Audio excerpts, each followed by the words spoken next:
You can get to the history brush by pressing Y.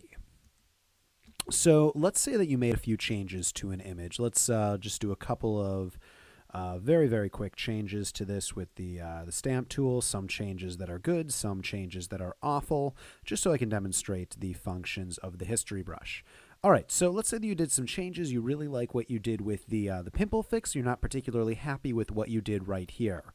Now, one thing that you could do here, let's just make this a little bit better. There we go. It's just a little bit better. I should have used the healing brush here rather than the stamp. You don't care.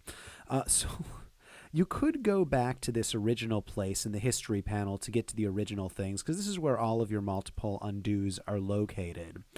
Or if you want, you can use the history brush in order to go back in only specific areas. So notice this little icon up right here. This is saying what you're going back to. Normally, it's the original image. So if I use this here, I'm able to go back to the original image without affecting this area or without affecting that area over there.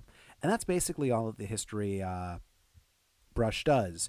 One quick note for anyone interested: if you want to have more undos, go into your preferences, located on a Mac under Photoshop Preferences, and located on a PC under Edit, and then go to the bottom and you'll get Preferences right there.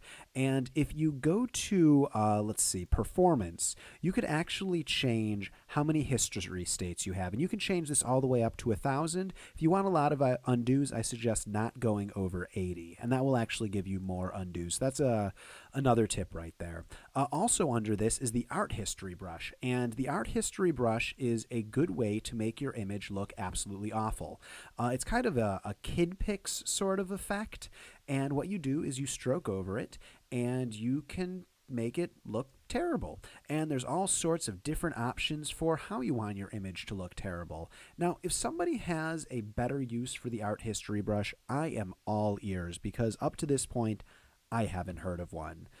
But the history brush is pretty cool. One note with the history brush: it only works if the canvas size is the same when you started and how it is now, and if it's all happening on the same layer. And it's for that reason why it's better just to use non-destructive editing, which is something we won't be getting into here.